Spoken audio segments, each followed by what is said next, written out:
Hello, everyone. This is Betsy Wurzel, your host of Chatting with Betsy on Passionate World Talk Radio Network, a subsidiary of Global Media Network, LLC. Our mantra is to educate, enlighten, and entertain. The views of the guest may not represent those of the host of the station. Folks, I love to bring to you, the audience, people that can help you, topics that can help you, topics that we need to discuss. And I have a very special guest today. I'm so honored and privileged to have with me today Dr. Jared Rubenstein. I'm going to tell you about Dr. Jared. He is a pediatric palliative care doctor and medical educator at Baylor College of Medicine and Texas Children's Hospital in Houston, Texas. As a fellowship program director, he works to train the next generation of healthcare workers in providing person-centered care. Dr. Jared's academic interests include serious illness, communication, biases, palliative care, and anti-racism training. Dr. Jared is passionate about helping people talk about difficult things and believes that the use of satire, animation, and humor can facilitate these conversations. I highly recommend you going on his YouTube channel, which has original animated videos utilizing these principles and addresses topics including serious illness, mental health, gender equity, and racism in medicine. The videos have been viewed over 150,000 times and are used nationally and internationally as a teaching tool. Dr. Jared loves traveling and spending time in nature with his wonderful wife and two hilarious kids. I wish I could clone you, Dr. Jared Rubenstein. I want to welcome you to Chatting with Betsy. Thank you. Thank you so much for the kind words. It's great to be here with you. Dr. Jared, I have to call you doctor. I've been trained that way. Okay. I just wish I knew back 6 years ago about palliative care, and you're a pediatric palliative care doctor, so I really so admire you for the work that you do. It must be so rewarding to help children and their families time of crisis. Can you tell us what a palliative care doctor is and what you do? Yeah. Absolutely. And first I want to say thank you so much for saying the first thing, that it must be so rewarding, because what I'm used to hearing is, wow, that must be so sad. And while it can be sad, I think more than anything it is rewarding. And I think I feel like I have one of the best jobs in the world. And so I work on a large interprofessional team in a children's hospital. And so our palliative care team, we have doctors, we have nurses, nurse practitioners, social workers, a chaplain, and grief specialist and a psychologist that all work together to be a wraparound support for any children and their family dealing with a serious illness. So there's medical teams that focus on the heart, there's medical teams that focus on the lungs, and our team's goal is to meet the child and family and, think about them as whole people and just try to make the experience of their illness better. We can help with pain or symptom management, we can help with planning for the future, we can help making challenging decisions that can come up in the healthcare setting. And really everything we do with the lens to looking at quality of life and making sure that whatever somebody has going on, regardless of their illness, they're able to live their best life possible for as long as they're able to. I think that's wonderful. And I could imagine, at times that it can be sad, but I would think it'd be more rewarding. You're helping these children and their families to get through an illness, possibly facing death. We don't like to talk about that, but folks, people die at all ages. And I never heard of palliative care for children before until I met you. I didn't know that was available for children, so I figure if I don't know about it, I'm sure many people don't know about palliative care for children. Is this something new? Yeah, so you're right. Not a lot of people know it, and I really appreciate you using your great platform to help share and spread the word. The field of palliative care in general is relatively new, maybe in the last 30, 40, 50 years or so, and pediatric palliative care is newer than that, so probably maybe 20 or 25 years. And at least in this country, some of the earliest programs and training programs were probably in the last 20 or 25 years or so. And it's grown a ton. I mean, even when I was finishing medical school and residency, it didn't exist in a lot of places, and I hadn't really had exposure to it at any of the institutions I'd worked. And so I was able to do a visiting elective in another hospital and worked with a great pediatric palliative care team there. And when I was applying for fellowship training programs, there were, I think, about 4 in the country, and now there's somewhere in the mid-20s. And so just in the last 10 or 12 years, there's been a real growth of the field, which has been wonderful to be part of a field that there's still a lot of work to do in growth and development, and I really like that part, but also feeling like I have the benefit of being able to stand on the shoulders of the giants that came before and that really started our field. I think it's great to have it for children. I didn't even know, to be honest, much about palliative care even 5 or 6 years ago. What I knew about it at the time, Dr. Jared, my husband had early onset Alzheimer's, and I thought that palliative care was really not too available for someone who has dementia. I thought it was more for like some people who have like diabetes or COPD that have an illness that, they could go off and on with palliative care, have a better standard of living, quality of living with their disease. But I did not know that it was for terminal cases. Can you be, is that also new? Because it's mind-blowing. I wish I knew. Well, I always say I wish I knew back then what I know now, which is one of the reasons why I'm so passionate about doing my show, because I want people to be aware of palliative care and what it is. Yeah, no, thanks for asking. So you're right. I mean, in theory, a well-resourced palliative care program should be available to anyone who's dealing with any kind of serious or life-threatening illness. And the caveat is that, not all programs are able to be well-resourced and is easily available. And depending where you're getting your health care, it may not be available at all. But certainly the majority of hospitals in this country now and healthcare settings have palliative care teams available. And they should be available to anyone. And so I've heard some of the experience you shared about your experience with your husband, and I think there absolutely could have been a benefit to palliative care earlier in his care, and I would have hoped they would have been able to support both him and you for all of the challenges that you've shared that you faced in taking care of him. And I think one of the challenges is that we're still not as available as we want to be, and palliative care is not always present and not always well-resourced enough to meet people as upstream as we might want to either. And that's the other challenge. I think some people associate palliative care with just care near the end of life. And for a team that isn't well enough resourced and doesn't have big support, sometimes that may be all that they're available to do because they're limited. But for a team that has the support of its institution and support of people around, ideally would be able to provide that big wraparound support for someone even from the time of diagnosis in an ideal world. And I think that's part of the challenge. I think part of the challenge, too, is that there's still a lot of stigma about palliative care among healthcare workers. And when it's been studied, if you ask people from the general public, the majority of them haven't actually heard of palliative care. It's not that they have a negative conception. They just don't know what it is. And then when people hear about palliative care, mostly they think it sounds great. And it's been studied for when you look at people that may have negative biases about palliative care, some of it may certainly be from their own true lived experiences or what they've heard from friends. But oftentimes, and what the data show is that a lot of times the negative biases are actually projected from other healthcare workers, with people saying things like, there's nothing more we can do, we're going to bring in palliative care, or I don't want to scare you, but I'm going to consult palliative care.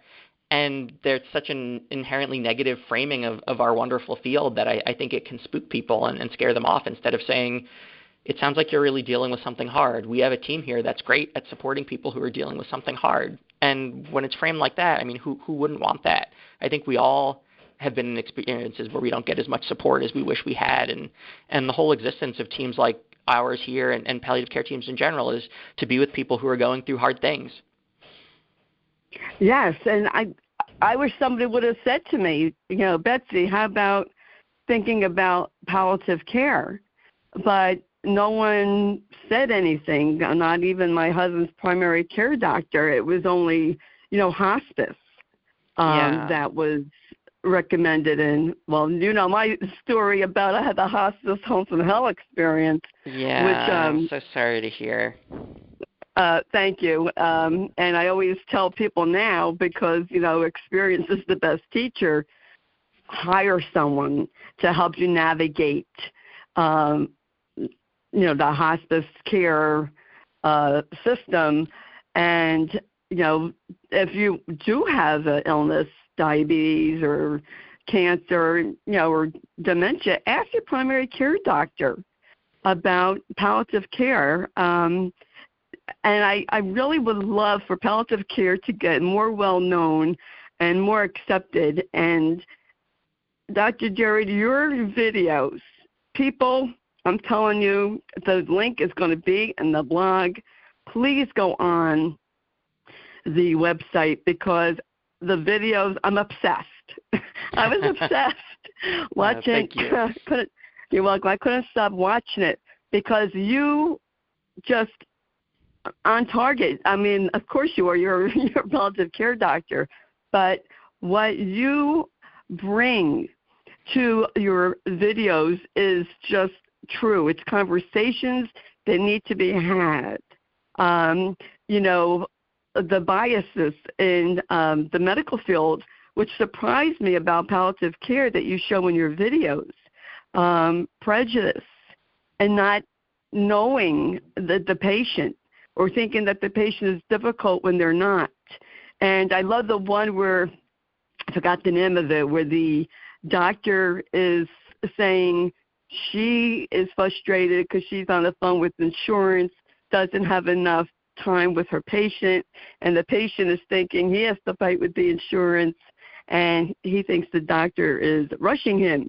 But they're all both experiencing similar circumstances, and we don't often see the doctor side of things. And you bring that out in your videos. No, I'm glad that one resonated with you. That was one I really wanted to make, and partnered with another physician colleague and a patient advocate who has the experience on the other side, because I think one of the things that makes me so sad is when I hear that from patients and people who are receiving health care, that they feel like that doctors and patients aren't on the same team, and that they're having to argue with their doctor, or that their doctor is creating barriers. And without painting with too broad a brush, I mean, I think the truth is that, you know, people go into medicine because they want to help people, and doctors become doctors because they want to help people and they care about their patients by and large. And there are so many outside factors that try to pit doctors and patients against each other, like insurance companies with making barriers of prior authorizations or other barriers to care. And I think, you know, that one of the phrases that always kind of grates on me is good health insurance, because I feel like that's sort of a myth. I think there's just health insurances that provide greater or lesser barriers to people's human right of health care. And I think that at the end of the day, if people were able to have the relationship they wanted with their doctors, they would feel better, and the doctors would feel better too, because we want those relationships with our patients too, without all these barriers in the way. And I think my hope is that with that video and more conversation around it, that we can sort of unify and realize that patients and doctors are very much on the same team and want the same things for each other. And if we united, that's essentially everyone, and we'd be unstoppable. And I think just drawing more attention to that, like, you know, we deal with a lot of the same struggles and want the same things. And at the end of the day, doctors want their patients to do just as well as they want for themselves. Absolutely. I think communication, and you bring this out also in your videos, is very important across staff, the team, that they're on the same page, and with the patient, and to really understand where the patient is coming from. And your videos they are a great learning tool. I would suggest anyone in the palliative care industry, hospice, to watch Dr. Jared Rubenstein's videos, because I think they should be shown in every medical school, Dr. Jared, I really do. They are really to the point. One of the videos was the patient was having pain, and, you know, getting the team on board, like, what else can we do for him? And there was another video, what's this person's history? What was he like before the disease? Who is this person? And that is so touching to me, because not one person in hospice asked me, who was Matt? What was Matt like before Alzheimer's? And to get to know the history of a person, I think it becomes, for lack of a better word, more real for all the staff to know, who is this person and where did he or she, experience in life. And it's it just, I could go on and on about your videos because they are just incredible, heart-touching. I laughed, I've cried watching them. It hit so close to home for me. But I would like to ask you, how did you decide to go into pediatric palliative care medicine? So it was a little bit of a roundabout path. So for starters, I never thought about being a doctor because when I was a kid, I was scared of hospitals. And so it never crossed my mind to be a doctor. But my dad is an adult pulmonary critical care doctor, and my mom's a social worker. And our dinner table conversations growing up would often be about my dad's patients at the hospital and not about sort of the heroics of ICU. It would be about talking with families and about supporting people who aren't getting better at the end of their life and making sure that people could have a dignified death and having hard conversations with families. And it just seemed like a normal, worthwhile, important thing to talk about because we talked about it at dinner every night. And then when ultimately I found my way back to medicine and started medical school, I realized that, there was a whole entire field that was just developing. That was what my dad always talked about, called palliative care. And I'm not sure he knew that that's what he was doing or wouldn't have called it that. I think he would have thought it was being a good doctor. But I spent some time doing palliative care in medical school and loved it and thought, I'm all set. And then I did my pediatrics rotation later on and loved pediatrics. And I thought, maybe I should do pediatric palliative care. And it wasn't really a thing where I was in medical school or residency, but was able to spend some time learning about it at another hospital on a visiting rotation, and then decided that that's what I loved, and that was how I was going to spend my career. And it's been wonderful. It's truly a privilege to be able to do this work and being able to work with children and families who are going through some of the hardest stuff, but to be able to be there and working to make it better. Yes, and I could just hear your passion and see it, through your videos, even though they're animated. Your personality, your passion for your advocacy really shines through. And I so appreciate that. You're welcome. I love having people on who are passionate about their work. And being that you do see death among children, young adults, how do you deal with that? How do you deal with knowing that you did everything you could, your team did everything you could, but because of the nature of the illness, death was inevitable? How do you deal with that and still keep like a good attitude, a good what would you call it? Like not getting hardened, because there's a lot of people who get hardened after a while. Your humanity, Absolutely. maybe that's what I'm trying to say. Yeah, and so I think a lot of us in the field, we cope with it a few different ways. I think for me, it's thinking about, there's a saying people tend to have around hospitals is that, we've done everything we could. And in palliative care, we never say that. I mean, or never say it as a negative, like we've done everything we could and we can't make this person better. We say, we're taking care of someone who isn't able to be cured and isn't able to survive their illness.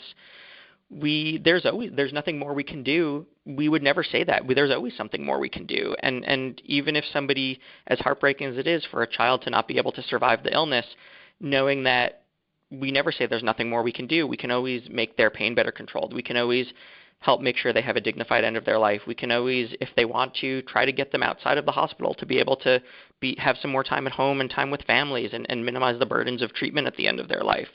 And so there's always more we can do for people. And if somebody dies that isn't able to be cured, and at the end we can honestly say, we did everything possible to make sure that, no, we couldn't get them better, but we made sure that they had comfort and dignity and peace and time with their family at the end of their life, I think it feels like we did our work, we did our calling, we did the reason that we exist, and that definitely brings me peace.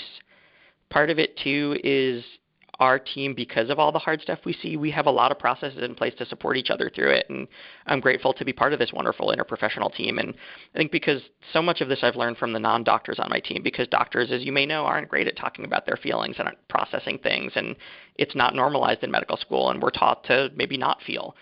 And I think the culture's changing a little bit, but I've learned a ton from my nurse and social worker and chaplain colleagues about that, about how to talk about with each other about work, how to support each other, how to support other staff at the hospital. And when we are going around, and we round as a team always, and that's sort of the magic and the beauty of palliative care, is that I'm almost never seeing patients alone. It's me, a social worker, a chaplain, a nurse. There's always at least two of us around to go see the patients together. And then afterwards, if it's a particularly hard visit, before we go to the next visit, we'll sit and talk for a little bit with each other and kind of process, how was that for you? What were some of the hard parts? Being able to talk it through so that we can process and support each other a little bit before just running from room to room, as I think we're all kind of taught to do otherwise. And so being part of a team that supports each other and normalizes talking about feelings and talking about the hard stuff is hugely helpful. And then it also helps me being able to leave some of it on the field, and that when I go home, I am able to not dwell so much on the day. And I have a 20 or 30-minute commute home, and for me, that's podcast time, or that's audiobook time, that I have sort of that wall of just listening to something that doesn't feel like work and being able to kind of separate the day. And then when I get home to my family, I'm able to try as best as I can to be present with them without being kind of haunted by some of the things from the day, because I've been able to have support in processing them. And then I can go home to my family and remind myself that, I may have seen a lot of bad things during the day, but those aren't happening here right now. And I'm able to just be here and enjoy time with my wife and time with my kids, and not feel like I'm carrying it all the time. That's beautiful, Dr. Jared. I've interviewed other doctors before and asked them, how do they handle it? And, there's different ways, they exercise, they leave their work at the hospital, but you are the first. And I want to commend you for saying that your team talks to each other and you're able to express. That is so important. And, as people think that, I don't know why, that the old school, I'm 66 years old, so the old school back then was, okay, you're a doctor or you're a nurse, and I worked as a nurse, you have to suck it up. That's part of the job. I'm so glad now that doctors, nurses are able to express what they're going through, because doctors and nurses are just like everyone else. They need some counseling also. And it Absolutely. should not be held against them. It should not be held against them, all that they go through. And as a matter of fact, I heard, I might be digressing here, that the suicide rate among doctors is high. And, people want to know why. I think it's twice the general population. Yes. Yeah, well, I could tell the public why. In my opinion, it's because they're not allowed to express themselves, and it's held against them if they go for counseling, which is ridiculous. It's not. It just isn't right. And I have to tell you this, Dr. Jerry, this is funny. You said you didn't like hospitals. When I worked in a hospital, I was petrified of doctors. Someone coming, I'd want to run the other way, and now I love interviewing doctors. Yeah, no, we're all coping with our fears in different ways. But yes, no, you're right. I mean, I love that there's more of a culture than there used to be, and there's wonderful organizations out there talking about mental health in healthcare workers and advocating for not being asked invasive questions on licensing applications and credentialing things about your own mental health, and not stigmatizing it, because we have a huge problem with doctors dying by suicide. And I think it's something that and I really admire how you've talked about on your show, that sharing your own mental health experience. And I'll do the same. I've struggled with anxiety for a lot of my life, and I have my own therapist. And I think it's so beneficial to be able to talk about that, it's not, the mental health is health and mental health care is health care, and we all deserve it and we all should use it, and we should never be shamed or feel like there's a stigma to it. And it's something I talk about publicly whenever I can. It's something I talk about with my trainees too as a fellowship director. And I work with fellows and residents and medical students. And with several of them, I've talked about mental health and shared my own experience as a way to open the door for them to feel like it was okay to talk about, and it's okay to get help if they need help or want help. And I think we need to talk about it all the time. Yes. Oh, I wish I could hug you in person. I'm hugging you through the airwaves. Thanks. I feel it. Because yes, I'm a huge mental health advocate. I've been a mental health advocate for years, and the one thing about COVID is it brought it to the forefront that there's less stigma now than there used to be, but it still has a long way to go. And I always talk about, going for counseling. And I want to go back to something you said earlier, Dr. Jarrett, which really almost made me get verklempt here, that you said there's always something more we could do for the patient. And anyone who's under your teaching is so blessed. I could just tell that people who you teach are so fortunate to have you as a teacher. And like I said, I wish I could clone you everywhere for people to, you're welcome to learn from you. It seems like there's sometimes, and I've encountered this, that attitude, well, there's nothing more that we can do, but there's support. There's always something, making someone more comfortable, listening to the patient and their family. That is a huge help. When Matt died on the New Year's Day, so of course there wasn't staff. We weren't given any support, my son and I, after Matt died that day. No support at all. Thank you. And even afterwards, there wasn't any support. I had to find it on my own, and then COVID happened. There was one bereavement group, and then COVID happened, and I had to find my own resources. But it's just, sometimes all people want is to be believed, and for the palliative care or hospice care team to listen to them. And I believe that you probably, I know that you're not probably, you do teach your students, medical school. It's so important to listen to the patient and their family, because we know our loved ones better than anyone. And I knew that Matt was dying. I knew it. I can't tell you how I knew it. I just knew it. And the hospice team didn't believe me. They thought I wasn't giving medication right, and that's why he's agitated. And I was an advocate, and I spoke up. They thought they were dealing with a meek housewife, and they found out they weren't. And just not to be believed was very hurtful and didn't help the situation at all. Yeah. I'm so glad you had you there advocating for him, and I'm so sad you had to advocate that hard instead of just being able to be his wife and partner.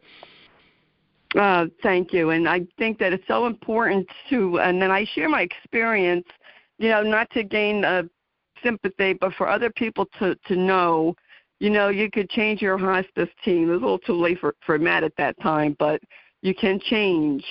Absolutely. And, hire someone to help you, if you could afford it, navigate the system. Even like when I did hear of palliative care, by the time I heard of palliative care, I don't believe it was offered for those with dementia. And I know I asked you this in an email, but I know you deal with pediatric, but can people with dementia, can they ask their primary about palliative care? Absolutely. Like I said, my feeling is always, I think anyone who's struggling in part of a serious or life-threatening illness should have access to palliative care. And that's the ideal situation. And I think it's always appropriate to ask. If you feel like you're struggling and you feel like it would be a benefit to have a medical team that could help you with pain or other symptoms, help you with decision-making, help you with planning for the future, those are all the things palliative care teams do, and everyone deserves that. I think the caveat and the practicality side of it is, like I was mentioning earlier, that not all programs and not all teams are well-resourced to be able to be involved so upstream and be involved in people who aren't actively dying. And so while I think there's the ideal, and I think everyone deserves that, I think there's sometimes, I don't want to set people up for disappointment if they find themselves in a situation that doesn't have a program or doesn't have a program that's well enough resourced to be able to provide the ideal. And where can people go to find out if there is palliative care in their area? Do they start with their primary care doctor? Yeah, they can start with their primary care doctor. They can start with there's a couple great websites. So CAPC, or CAPC, the Center to Advance Palliative Care.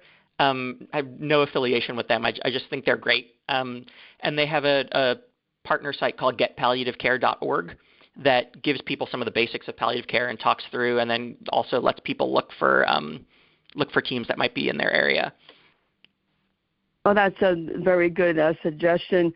As we wrap up, Dr. Jared, you are, I have to say this, you are a gem.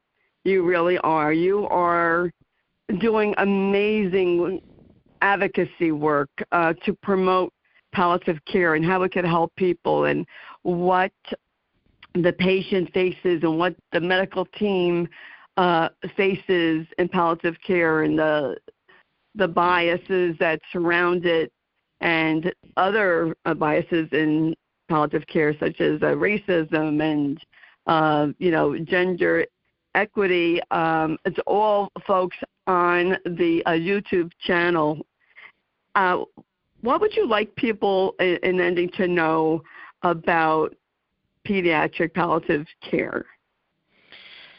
I think the biggest thing is that, if you're going through something hard, if you or your loved one or your child is dealing with a serious illness, there's people out there that can help. And it's never too early if you're struggling to ask to meet a palliative care team. And I suspect if you find a team near you, they'll be able to meet you where you are, and just be a support, be a listening ear, be able to help you or your child feel more comfortable, and be able to help you plan for the future, and give, no matter how long you or your family member has to live, make sure that they're able to live as well as they can for as long as they can. Absolutely. I agree with that 100%. I think that, a lot of people don't want to talk about these topics, and here in Chatting with Betsy, I have popped the lid open. My show is 5 years old this month, and I have covered, end-of-life planning, hospice care, not so much palliative care. You're the first one. So thank you. And happy 5th anniversary. You're welcome. Thank you. And, we plan, I know you deal with children, but, as adults, we plan everything else. Why can't we plan the end of life, how we want it to look, and start planning it, making wishes known? And if you want palliative care, no matter what your age is, ask for it. Ask about it. Go on the websites and look, because we need to have these conversations. Children, Absolutely. all the way, through adults, need to and should have the best quality of life that they can if they are facing a terminal illness. And to support the families, I can't even imagine having a sick child, a child who is dying. I would know I would need a lot of support, and I would be looking for it. And, it's a tough time, and I just want to thank everyone on your team, Dr. Jared, and what you do to provide such wonderful service and support for children and their families during a very difficult time. And, it's not a pleasant experience, but when you have a support team and people who listen to you, it can make it much more comfortable, a little more pleasant than it would be if you didn't have a supportive team. So I really want to urge the audience to check out palliative care. And what is your website, Dr. Rubenstein, to how people can find out more about you? Sure. So my website is jaredrubensteinmd.com, and then my YouTube is just on the YouTube channel, and my handle is at Dr. J. Rubenstein. Thank you. Thank you so much, Dr. J. Rubenstein, for joining me today and all that you do and your team. Thank them for me from the bottom of my heart. We need more people like you in the medical profession, and we just need to show our humanity, really, no matter what your job is or where you are in your station of life, to just be loving human beings to each other and to support each other. I thank you for coming on today and the wonderful work that you do.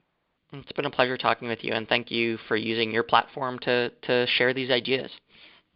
Oh, you are welcome. It is my honor and pleasure to have you on.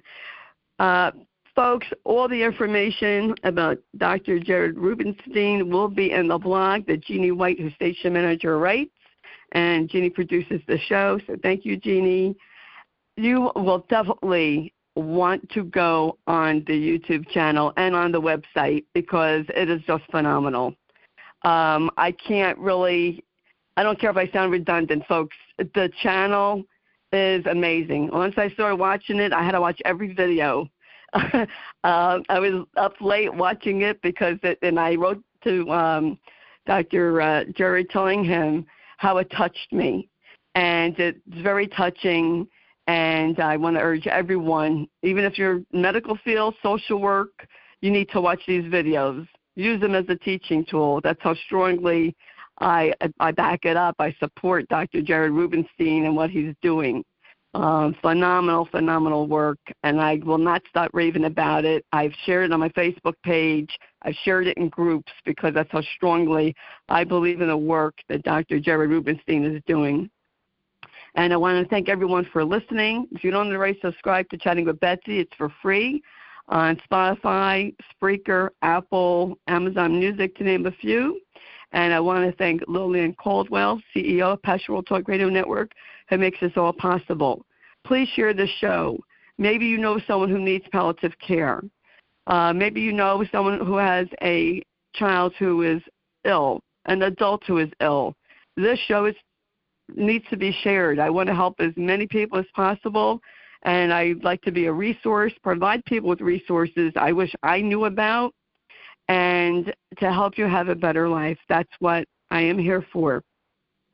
So I appreciate it when you share the show, and when you do share the show, you are also honoring my husband Matt's memory, because it's because of him, get a little verklempt, that I had a show. So thank you, everyone, for listening. Happy anniversary to Chatting with Betsy. And Lord willing, I will be on for the next 5 years, sharing resources with you and helping you to have a better life. And if you want to follow me, I'm on Facebook, Betsy E. Wurzel, W-U-R-Z-E-L. And you could see I always promote Alzheimer's. And it is the month of September, and it is World Alzheimer's Awareness Month, and also National Suicide Prevention Awareness Month. If you are struggling, please consult your primary care physician for resources in your area. If you're in the U.S., 988 is the hotline. Please seek help, support. It's okay. It's okay to say, I need help. I need support. It's nothing to be ashamed of. It is not a sign of weakness. It's a sign of strength. Excuse me. And that's what I have to say today. As you all know, at the end of my show, I say, in a world where you could be anything, please be kind and shine your light bright, because we need it now more than ever. This is Betsy Wurzel, your host of Chatting with Betsy at Passion World Talk Radio Network, a subsidiary of Global Media Network, LLC. Bye-bye now.